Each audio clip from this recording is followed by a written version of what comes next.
Манай 1-р сургуулийн 7 анги дээр туршилт хичээл хүүхдүүд маань сонгосон байгаа.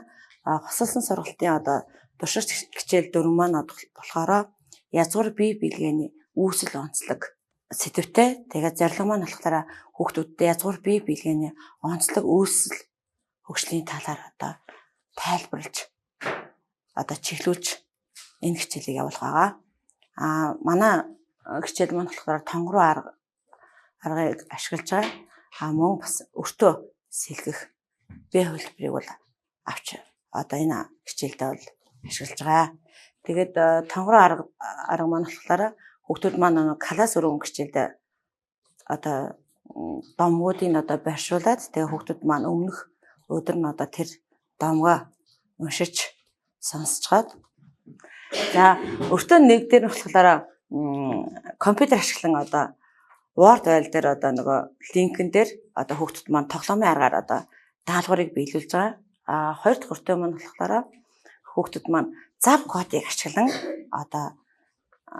таблетаар уншуулад тэгээд тэр уншуулсан зав кодн дээр гарсан бичлэгээ үзээд ямар бие биелгээний ямар биенүүдийн тайлбарлаад самбарт бичиж тайлбарлсан байгаа. За 3 дугаар өртөө маань болохоор хүүхдүүд маань захин орчноос мэдээллийг яаж цуглуулж хаанаас Google-ээс яаж орж мэдээлэл авч болох вэ? Тийм ээ, бичлэгийг яаж авч сонсож өөрсдөө мэдээлэл цуглуулж болох вэ гэдэг 3 дугаар өртөө маань тэгж ажилласан байгаа. За тэгэхээр тэгш боломжийг бүрдүүлэх замаар суралцуу дэмжих төслийн хоссон сургалт бүрэлдэхүүний төслийн баг хамт олон бол өнөөдөр энэ Сүхбаатар аймгийн Баруун Урт сумын 1-р сургууль дээр бол ажиллаж байна. За өнөөдөр бид Мөнхтуяа багшийн хоссон сургалтын загвар туршиж байгаа хичээлтэй бол танилцлаа. За та бүхэн анзаарсан бол энэхүү туршилт хичээлд Мөнхтуяа багш маань бас нэлээд онцлог зүйлүүдийг бол туршсан байна.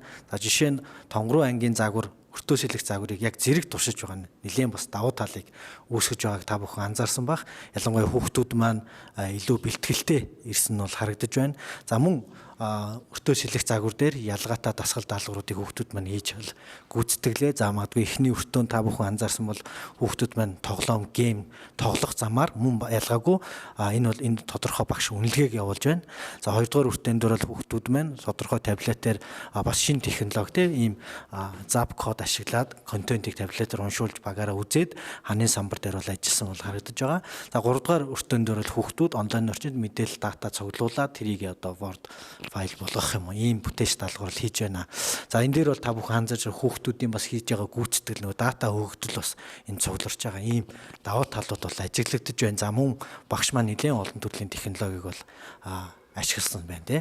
Гэхдээ энэ дээр бид бүхэн бас цааш сайжруулах багш маань үнэхээр бас мундаг тусч байгаа ийм манлайлагч баш. Гэхдээ цааш сайжруулах бол зүйлүүдийг бас олж ажиглаж байна. За жишээ нь өртөө сэлэх загварыг ашиглаж байгаагийн хувьд энэ дээр 3 өртөөний нэг нь багшийн өртөө ах ёстой шүү дээ. Тэгэхээр багшийн өртөөн дээр маань энэ багш маань хүүхэд нэг бүртээ ажиллах ёстой. Яг тэгвэл тэнд хүүхдүүдтэй хамт хүүхдүүдийг онцлох, хүүхдүүдэд зөвлөгөө өгөх, туслах, ялангуяа ярилцах чиглэлийн үйл ажиллагаа явах хэрэгтэй. За энэ дээр бол багш яг тэр өртөөн дээр ирж очиод байгаа боловч яг тэгж тулж бол харьцаж чадсангүй гэдэг тэн дээр жоохон дутагдaltaй тал бол бас ажиглагдсан. 2 дугаар нь багш юу сайжруулах ёстой юм бэ гэхээр яг энэ багийн өртөөг сайжруулах ёстой. Энэ багийн өртөөн дээр хүүхдүүд ирээд хамтраад ямар нэгэн зүйлийг шинээр бий болгох гэж бодит байд дээр сурсан зүйлээ энийг үзүүлж харуулах гэж оролдох ёстой. Яг зөвхөн контентэнд байгаа тэр агуулга тэр биеийн зарчмуудыг бол тэнд бичиж байгаа болж байна. Гэхдээ илүү энийг бүтээлж болгох, багаар ажиллах энэ боломжийг энд ажиллуулах боломжийг үүсгэх ёстой. Хүүхдүүд мөр компьютероор сууж байгаа учраас багаар ажиллаж чадахгүй байгаас. Энэ эхний өртөө бол үнэхээр сайн ажилласан. Энэ дээр бол ямар ч маргах зүйл бол байхгүй байна гэж бол бид бүхэн үзэж байна.